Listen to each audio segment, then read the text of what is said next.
Bonjour tout le monde. Pour l'émission numéro 1 de la nouvelle saison de Studio Libre, j'ai décidé de revamper le décor un peu cet été, mais de toujours vous offrir des entrevues ainsi que des rencontres vraiment intéressantes. Et aujourd'hui, on parle de lutte au sens propre et au sens figuré. Bienvenue à Studio Libre. Si vous regardez la lutte GPW le vendredi soir sur nos ondes, eh bien, vous le connaissez très bien. L'avocat, comment je pourrais le décrire en étant poli? Peut-être le plus louche de la GPW. Non. Il n'y a pas de louche ici, OK? La personne qui louche, je pense, c'est toi, là. Tes lunettes sont croches. Je vais me présenter parce que tu n'es pas capable de le faire. Mon nom est William Oscar L. Freeman. Puis là, je vais le spécifier une fois pour toutes, là, parce que je me fais arrêter sa rue là, à tous les jours là-dessus. Là. L, là, c'est pas comme loser, comme le monde s'amuse à me crier après. Là. C'est L pour la loi, OK? Parce que moi, je suis un avocat, je travaille pour la loi, je représente la loi. Puis c'est ça que ça se passe. Puis là, tu mentionnais poli. Ben moi, je vais te dire, ben franchement, là, sois poli si t'es pas joli, OK? Il y a personne qui va venir m'insulter, ni sa rue, ni à la messe le dimanche, ou ni à l'épicerie, encore moins ici dans un studio à TVC Basse-Lièvre. Stéphane Gauthier, merci beaucoup d'être avec nous. L'homme derrière l'avocat Freeman, mais l'homme aussi derrière beaucoup à la GPW. Vous êtes 4, si je me trompe pas. Oui. Donc, ça a parti vraiment en trombe. Et d'ailleurs, on le voit avec les chiffres d'écoute sur notre plateforme, sur notre chaîne YouTube qu'on peut voir d'ailleurs. Et puis, on a tous vos galas de l'année passée. Ça a été quand même une montée fulgurante avec l'émission, je pense. La notoriété que vous avez pris, ça a été quand même assez rapide aussi, là. Oui, puis salut Sylvain. Puis oui, c'était fulgurant, comme tu as dit. Nous autres aussi, on les voit, les chiffres, juste en achalandage sur notre page Facebook, sur les commentaires qu'on reçoit, puis quand on rencontre les gens, parce que oui, on est 4. Il y a moi-même, il y a Derek Clément, il y a Martin Villeneuve, puis Denis Racine. Puis tout l'été encore, on a rencontré des gens, on a participé à un gala au Festival des Montgolfières. Oui. Puis encore là, on voit les gens, puis ils nous le disent. Ils disent « Hey, je vous vois à TV, je vous regarde à TV le vendredi soir. » Pour plusieurs, puis surtout les personnes plus âgées, ils regardent ça le vendredi soir parce que, se rappeler dans le temps, là, c'était comme ça. Hein? Les vendredis ou les samedis matins, c'était un rendez-vous. Samedi matin, je me souviens. Pour plusieurs, ils regardaient la vieille lutte, puis c'était important pour eux autres. Ben, c'est revenu comme ça. Puis je te le garantis, on se le fait dire constamment. Le vendredi soir, c'est un rendez-vous pour plusieurs personnes pour regarder la lutte GPW à la télévision. Fait qu'on se le fait constamment dire. Puis ça reflète aussi sur notre page Facebook parce que de l'achalandage. Et pour la vente de billets, bien sûr, parce que les gens veulent venir voir ça en vrai. Ils nous voient à TV et ils disent « Ah, ben, Colin, il y a de la lutte à Gatineau, puis c'est de la bonne lutte. Je veux aller voir ça. » Fait qu'on reçoit de nouveaux messages. Je dis des nouveaux, de nouvelles personnes qui n'étaient pas des habitués, parce qu'on les connaît, nos habitués, là. Alors, c'est super. Puis pour te relancer un peu là-dessus, ben j'ai des gens qui travaillent ici, notamment Kathleen, qui amenait son petit-fils. Bon, regardez ça, tout ça, lui, il va retourner. Puis à un moment donné, il pouvait pas. Donc, elle dit, j'ai amené ma belle-mère. Puis là, la belle-mère veut retourner. Le petit-fils aussi. Puis là, j'ai amené quelqu'un d'autre. Puis là, tout le monde veut y retourner. Parce que de le voir en personne, c'est quand même impressionnant, là. Même nous autres, il y a parfois certaines claques qui résonnent jusqu'au 2e étage dans la régie. On dit, oh, celle-là a dû claquer fort parce qu'on la ressent. Puis les gars, quand ils se pitchent sur le ring, ben tu le sens, tu sens la vibration, le bang que ça fait. C'est vraiment super intéressant. Vous avez des personnages vraiment en soi. Vous avez toute une storyline, comme on dit en anglais. Comment on développe ça? Comment on arrive à développer tout ça? Puis à trouver ces gars-là aussi, là. Parce que, bon, c'est bien beau dire, on a un gars qui fait de la lutte, mais ce qui est intéressant à regarder, est-ce que les gens vont embarquer dans son histoire? Ben voilà, ça commence tout de suite après le gros événement de l'année qu'on a, nous autres. C'est notre fin de saison, c'est au mois de juin, au Centre Slush-Poppy, on a notre guerre civile. Ça marque la fin de la saison. Tout de suite après, la plupart prennent des vacances. Moi, je commence mon travail pour la prochaine saison. Ce que j'ai fait cet été, j'ai contacté à peu près une centaine de lutteurs différents. Lutteurs-lutteuses de partout au Québec, Ontario et même sur le bord des États-Unis, là, aussi loin que Buffalo. J'ai contacté tous ces gens-là pour leur demander leur disponibilité en leur donnant nos dates. Puis là, ils me revenaient en me disant je suis disponible telle date, telle date. Là, après ça, devient le travail de prendre tout ce monde-là, prendre les dispos de tout le monde. Qui est disponible pour le gala du 5 octobre? Je regarde tout ça. Comment je fais une carte avec ça? Même chose pour le 9 novembre, et ainsi de suite. Ensuite, vient le travail de faire les storylines. Tu l'as mentionné. Puis ça, c'est un aspect très important à la lutte que les gens adorent. Ils veulent revenir parce qu'ils veulent suivre les histoires. Qu'est-ce qui va se passer avec les autres? Là? Parce que là, il y en a un qui a tapé sa margoulette de l'autre, puis là, l'autre, il a pas aimé ça, puis l'autre, s'en est mêlé. Sur l'avocat s'en mêle. Le chum d'un, il est plus son chum, puis il le trahit. Fait que, tu sais, c'est important parce que c'est ça qui fait que les gens veulent revenir. Puis ça, je me tape ça. Écoute, c'est quasiment un mois de travail à apprendre parce qu'encore là, ça va avec les disponibilités des gens. Aussi. Il y a peut-être un lutteur que je me dis, tabarouette, je pourrais faire quelque chose de bon avec lui. Il y a une bonne histoire, là. Mais il n'est pas disponible. Il est là une fois ou deux dans l'année. Je peux pas rien faire. Mais là, je prends ceux qui peuvent être là longtemps. Puis là, je développe des histoires. Je mets tout ça ensemble. Puis cette année, ça va être différent parce que l'année passée, on avait fait des histoires qui duraient toute l'année. Mais cette année, on en fait là, qui vont durer la mi-année. Puis après ça, il y en a d'autres qui vont recommencer. Faire un peu plus un rafraîchissement. Oui, puis surtout les gens qui n'ont pas pu être là à certains galas. Là, ils peuvent les voir, ils peuvent suivre avec notre émission. Et puis, le concept de l'émission aussi, c'est bon parce que là, on a des animateurs et je connais des gens qui m'en ont parlé puis disent « J'étais là ». Et je le réécoute, on le voit dans les commentaires Absolument. aussi. J'étais là juste pour les commentateurs Marco et TJ que je salue. On est en train de s'organiser quelque chose. Ils vont venir ici à Studio Libre parce que ils font le show. Absolument. Parce que s'ils sont pas là, honnêtement, c'est bon, tu regardes la lutte, mais pas de réaction. Et souvent, ils se font des jokes. C'est des gars qui se connaissent depuis nombre et nombre d'années. Et honnêtement, je l'ai dit et je le répète, c'est les meilleurs que vous avez pu trouver. Vous avez été chercher la crème de la crème. Puis ça, là, ça fait, j'imagine, un attrait pour l'émission pour que les gens puissent la regarder en dehors de notre région ici. Là. Écoute, même nous autres, les lutteurs, les talents, on a hâte au vendredi soir quand la première diffusion arrive. On a un groupe Facebook, là, puis on s'écrit tout, puis on est tous excités, puis on s'écrit pendant parce qu'on rit des remarques qu'ils font les commentateurs, puis les petites lignes, puis les petites jokes, parce qu'on a hâte de réécouter nos combats, mais nos segments aussi, puis d'entendre les commentateurs rire de nous ou nous encourager, puis dire « Wow, ça c'est un beau mot ». Fait que même nous autres, on a hâte à la diffusion, puis des fois on le regarde 2 puis 3 fois parce que c'est trop bon. Puis ça aussi, on l'entend souvent, les gens qui sont sur place, ils ont hâte de voir la rediffusion. Ils nous écrivent, ils disent « Hey, quand est-ce qu'on va le voir? » Bientôt. « Hey, j'étais là, mais je veux le revoir parce que... » J'aime entendre les commentateurs. Fait que oui, Marco et TJ, c'est la crème de la crème. C'est les meilleurs qu'on ne pouvait pas avoir. Puis on est tellement, tellement choyés et heureux de les avoir. Comme pour la voix de la GPW, on ne pouvait pas mieux avoir. Oui, parce que c'est beau d'écrire de la lutte, d'écrire ce qu'on voit, mais ils ont des références. Moi, j'ai écouté la lutte quand j'étais plus jeune, 90 à peu près, puis ils ont des références. À un moment donné, je me disais, mon Dieu, ils ont été chercher ça loin. Puis c'était tellement à propos. Je me rappelle d'un commentaire d'ailleurs qui avait fait un des gars avait fait un move qui est de Rey Mysterio et de son fils Dominique aujourd'hui. Donc le fameux 619. Puis là il dit non, c'est le 819 819. Juste aller chercher ça, la petite répartie comme ça, ils l'ont puis ils sont même s'il y en a un qui lance quelque chose, l'autre va répliquer, ils finissent leur phrase comme un vieux couple finalement. Oui, puis TJ on le surnomme l'encyclopédie de la lutte au Québec. C'est des connaissants incroyables. Il connaît sa lutte, il va te sortir des affaires, il va te faire des quiz, il va répondre à toutes les questions comme si rien n'était sans regarder sur YouTube ou sur Google. C'est ça d'emblée. Il sait ça de mémoire, il sait ça, puis il est on point. Là. C'est très, très rare, voire pratiquement jamais que tu vas le prendre à dire « Ah non, c'est pas ça, tu t'es trompé. » Non, il se trompe pas.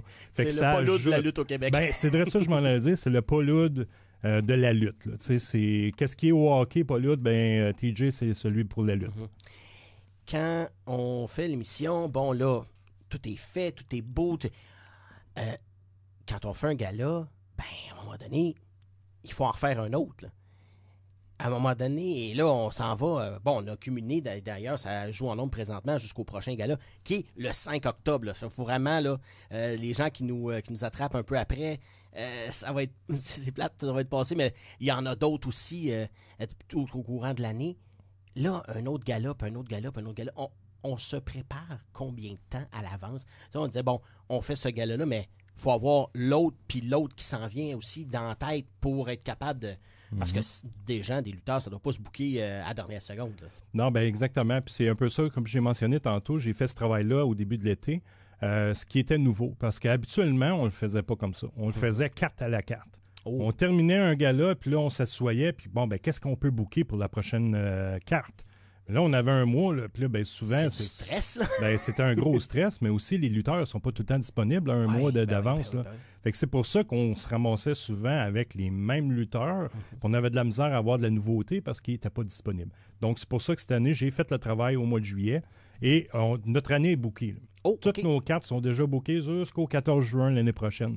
Ce qui fait une grande différence parce que là, on a pu avoir une panoplie de lutteurs. Cette année... Les gens vont voir 60 lutteurs différents de gars, 60 lutteurs différents et 12 filles différentes au long de l'année. Puis ça, là-dedans, il y en a une vingtaine combinés, là, gars-filles, qui sont nouveaux, qui sont jamais venus à la GPW. Qui sont dans d'autres fédérations? D'autres fédérations qui viennent d'un peu partout, comme j'ai dit, aussi loin que Toronto puis Buffalo. Ce qui fait que si tu fais le calcul, en 8 galas, 20 nouveaux, c'est quasiment une moyenne de 2 nouveaux lutteurs ou lutteuses par gala. Ouais. Donc, on va offrir de la variété, puis c'est pour ça que le bouquet d'avance, faire ce travail-là d'avance, nous permet d'être présenter une meilleure carte puis un nouveau show. Puis, quand le gala termine, oui, on a déjà du travail à faire parce qu'il faut faire la production du poster, les confrontations, ce qu'on voit sur nos pages. Puis ça, c'est Yann O'Kane, c'est lutteur Novocaine, pour ceux qui viennent de Novocaine, qui était avec nous toute l'année. Ben lui, il fait nos posters, nos affiches, tout ça. Fait que tu sais, c'est du travail de ce côté-là. Après ça, préparer les cartes d'annonceur. L'annonceur qui est dans le ring quand il lit ses petites cartes. La provenance, le poids, c'est tout du travail de recherche que je dois trouver. Les vidéos d'entrée. On a l'Asgard King. Oui. Bon, ben Asgard King, c'est lui qui fait nos vidéos. Là. C'est un whiz. Là. Il a pas de l'air de ça avec son gros marteau et son casque, là, sa tête à grogner, mais il fait nos productions de vidéos pour qu'on mette ça sur notre gros écran quand les lutteurs rentrent. Fait que toute la production, c'est un travail d'équipe. On est plusieurs là-dedans qui met la main à la pâte. Puis qui aide à la production mais ça dure quasiment un mois. Puis là, regarde, on est à une semaine en ce moment, là, je sais, on va diffuser plus tard, mais en ce moment même, on est à une semaine du prochain gala du 5 octobre, puis je suis encore dans le jus, là. Tu sais, j'ai encore... Parce que oui, évidemment, les cartes sont sujets à changement. Oui. Donc, on a des appels des fois. Bon, je me suis blessé en fin de semaine, je peux pas être là, ou mon petit est malade, ou bon, il y a un décès, je vais aller des funérailles. Fait qu'il y a tout le temps des changements. Fait que c'est un travail continu. Parlant de travail continu, on le voit, puis tu mentionnais que les gars vont mettre la main à la pâte. Je me souviens, on parlait d'Asgard King, qui montent le ring. Je les vois aller avec leur gros beam parce que c'est solide. Là. C'est quelque chose... c'est pour ceux qui n'ont jamais vu comment ça se fait un ring. Là. C'est des gros HB, gros comme ça. Puis ils partent avec ça, ça a comme 20 pieds de haut, puis ça a même pas... C'est comme un bâton de majorette là, qui part avec. Les gars sont vraiment solides. Puis juste, faites-vous l'idée, de bon, OK, l'autre va s'aider un peu quand il le prend, mais je me rappelle d'un gars qui s'est pris comme ça. Je pense que c'est Darko qui s'est fait prendre comme ça. Darko, il a comme 7 pieds de long. Il est immense, le gars. C'est un géant, puis il se fait prendre, mais faut que tu lèves quand même, le gars, à 300 livres. Là, il a beau s'aider, mais une fois que tu l'as dans les bras, faut que tu le transportes. Là, à partir de là, il t'aide plus, là. Et tu l'as dans les bras, c'est son poids que tu as dans les bras. Là. Fait que, tu sais, quand on voit notre Picton lever des gros gars là, qui sont 400 livres, des fois, là, il lève pour vrai. Là. Ah oui, l'autre, il se donne une pouce, mais une fois qu'il l'a dans les airs, faut qu'il faut tourne, pas que les genoux plient. Exactement. Fait que non, c'est quelque chose. Là. C'est des personnes qui sont agiles. C'est une force brute. Puis c'est pas donné pour tout le monde non plus. Là. C'est pour ça, des fois, on dit la lutte. Ah, ben oui, mais la lutte, c'est du gros travail. Il y a des gens qui sont à l'école de lutte depuis plus d'1 an puis qui n'ont pas encore eu de premier combat. Souvent, c'est presque 1 an et demi, 2 ans là, d'entraînement pour y arriver. Puis la force physique, l'entraînement physique, fait partie de ça aussi. Là. Ouais. faut apprendre aussi un peu comme au karaté. Il faut apprendre à tomber, il faut apprendre pour pas se faire mal, là, dans le fond. Là. Puis c'est drôle parce qu'il y en a un qui m'a dit ça. Je pense que c'est Askerkin qui m'a dit ça, justement. Il dit, bon, ça a beau être situé, là, on sait à peu près où est-ce qu'on s'en va, mais il dit, on peut se faire mal vraiment solidement, là. Puis on le voit, bon, comme au hockey, comme partout ailleurs dans d'autres sports, on peut se faire vraiment mal, même si c'était pas notre intention première, là. Ben, ceux qui regardent présentement le dernier gala qui s'est en diffusion sur TVC, Guerre civile, le dernier combat avec Thunder, justement, contre Darko. Je voulais t'en parler de celui-là parce qu'il y a quelques moves que je me suis dit, c'est incroyable comment Thunder peut pas se relever de ça. Ça, c'est l'adrénaline. Oui, hein? Mais j'imagine l'adrénaline. Après, ça a dû faire mal le lendemain, là. J'ai vu les photos. Écoute, il est magané. Il était magané. Il y avait une collection de pistes de course, là, de routes rouges là, dans le dos. Un enfant aurait pu se coucher puis jouer avec ses Hot Wheels pour faire des pistes parce qu'il y avait des lignes rouges partout. Mais il est magané encore. Là, je veux dire, c'est encore... tu sais, encore là, c'est des choses que tu peux pas prévoir. Qu'il se fasse faire un move sur une table. Oui, le fameux move de la table, c'est celui-là c'est celui-là que je voulais. Parce que la table, d'après moi, dans l'idée originale, était censée être cassée ou quelque chose de même. Mais de la manière qu'il est atterri, puis ça, il faut le voir vraiment, il atterrit sur vraiment le renfort. Ouais. Et dans le bas du dos, je me dis, mon Dieu, c'est moi qui ai mal dans le dos. Oh mon Dieu Seigneur, lui, ça va faire mal demain. Puis Thunder, c'est un gros gaillard, là, on le sait. Là, puis, je veux dire, il a plié en deux. Là. C'est quand tu regardes la diffusion, il plie en deux du mauvais bord. Là. Le dos, il n'est pas supposé plier comme ça. Mais encore là, avec le poids, la force de l'impact. Mais c'est ça. C'est l'orgueil, c'est l'adrénaline. Puis pour l'avoir vécu, là, c'est ça. Tu t'as pas mal sur le coup. Mais c'est après. Une fois que tu marches jusqu'en arrière, puis que tu arrives en arrière, puis que tu t'assis, puis que tout relaxe. Là, c'est là que bobo. Puis c'est là que t'as mal, puis c'est ça. Oui, il a été en douleur longtemps, puis il y a encore des marques, puis mais c'est ça. C'est la lutte, c'est ça que c'est. Puis il y en a qui font ça 2-3 fois par semaine. Nous, on le fait une fois par mois, mais il y en a, les lutteurs ils vont lutter ailleurs aussi. Fait qu'il y en a qui font d'autres combats. Tu sais, Picton, il a lutté il y a 3 jours passés, là, puis il va lutter samedi. Tu sais, c'est du quotidien. Il y en a qui c'est aux semaines. Mais on le fait parce qu'on aime ça, puis c'est encore là, c'est des athlètes. Ah oui. Je le dis comme ça, j'ai pas peur de le dire. Il y en a qui disent c'est pas un sport la lutte, non, mais c'est des athlètes. C'est du sport, c'est ça, c'est pas un sport, c'est du sport. Le cardio, l'entraînement, l'endurance, c'est incroyable. Oui. Ils n'ont pas le choix d'ailleurs.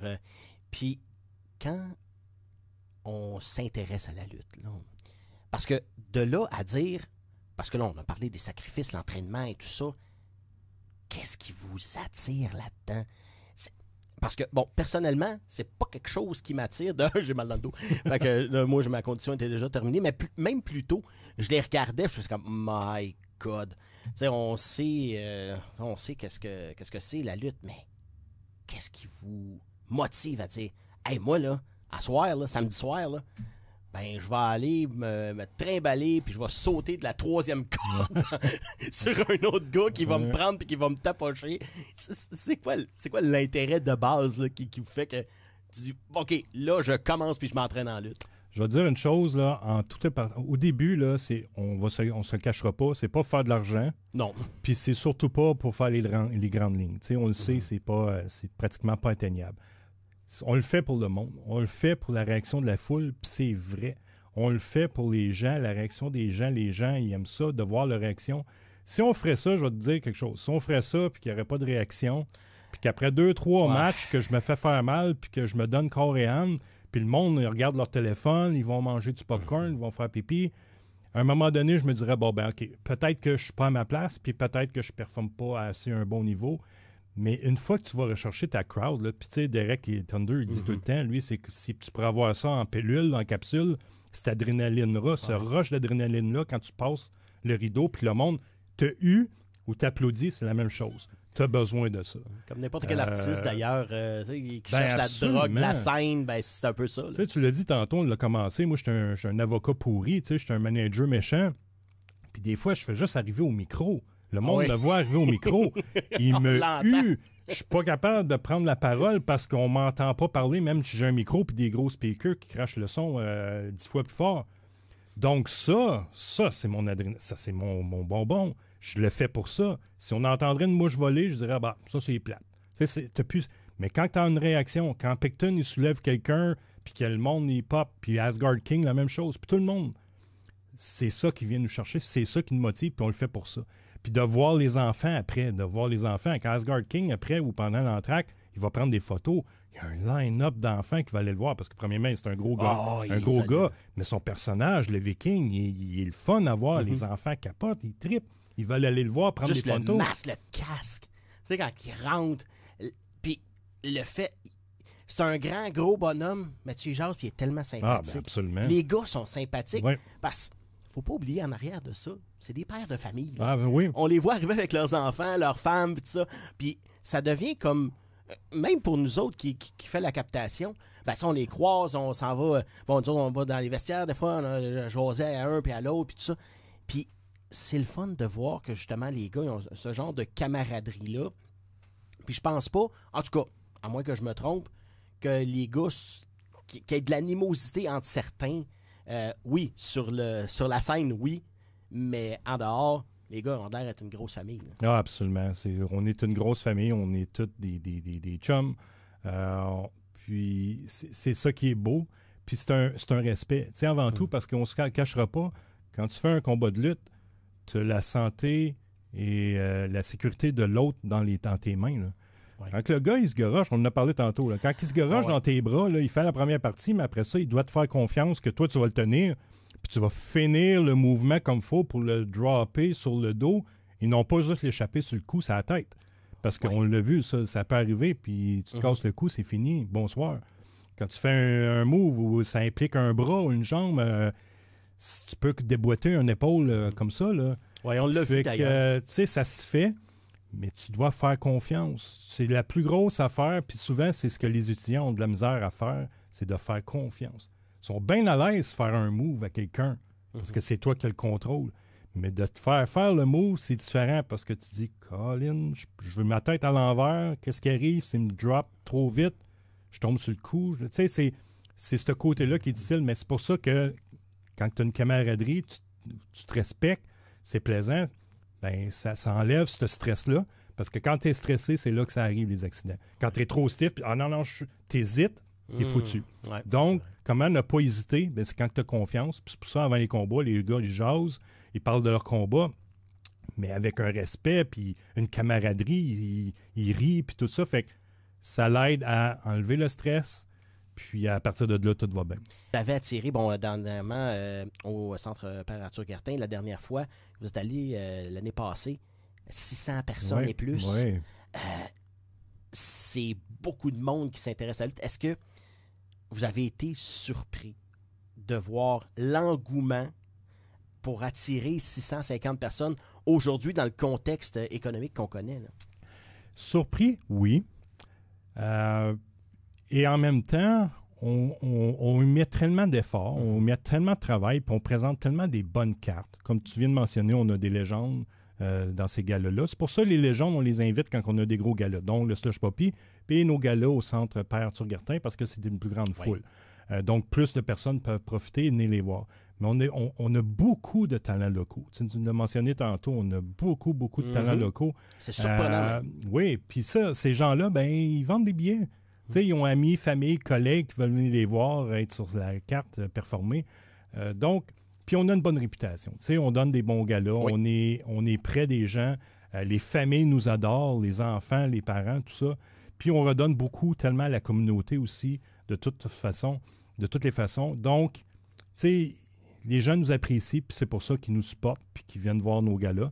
Puis maintenant, ben je veux pas dire que c'est facile, parce que c'est beaucoup de travail, mais on atteint des gros chiffres. Tu sais, on a déjà 500 billets de vendus pour samedi prochain. Il reste une semaine.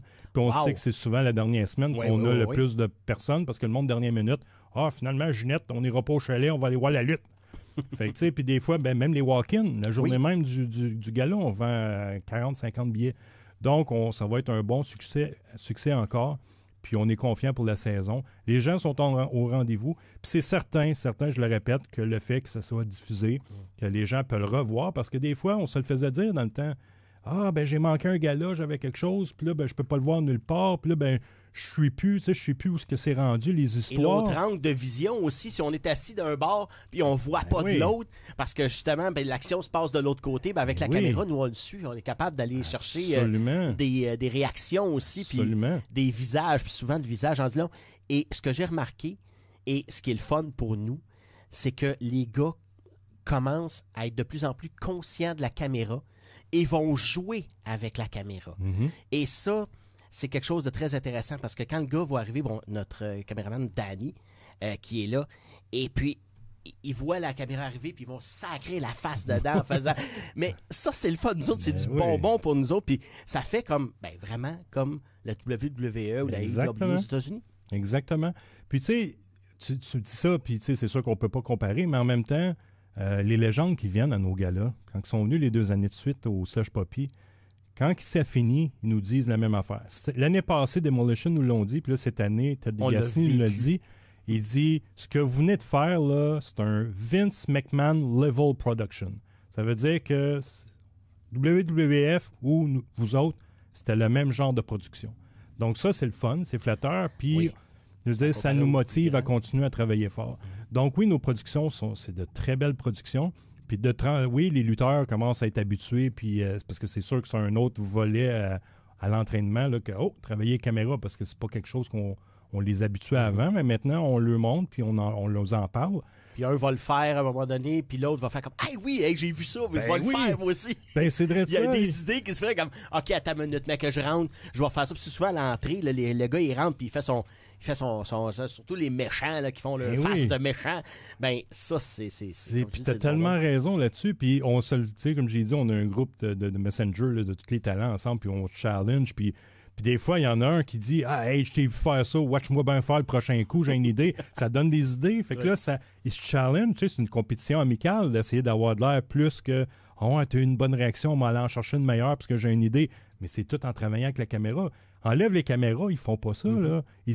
Ça donne un avenue à une motivation supplémentaire à se dépasser. Puis il y en a, puis il y en a qui se disent « Hey, ce move-là, là, probablement, je ne l'aurais pas essayé autrement. » Mais là, je vais le faire parce que ça va être beau à TV. C'est niaiseux, mais c'est vrai. Fait que ça donne que nos galas, quand les gens viennent voir nos galas, là, dites-vous que les lutteurs vont s'en donner un peu plus parce que justement, c'est pour la TV. Merci beaucoup, Stéphane Gauthier. Merci à toi. Un des 4 propriétaires de la GPW. Et puis, on se revoit le 5 octobre prochain pour le gala Résurrection au Centre Per-Arthur-Gertin. Sinon, le 9 novembre. Le 9 novembre, à la salle de Chevalier de Colomb. Merci beaucoup encore. Merci.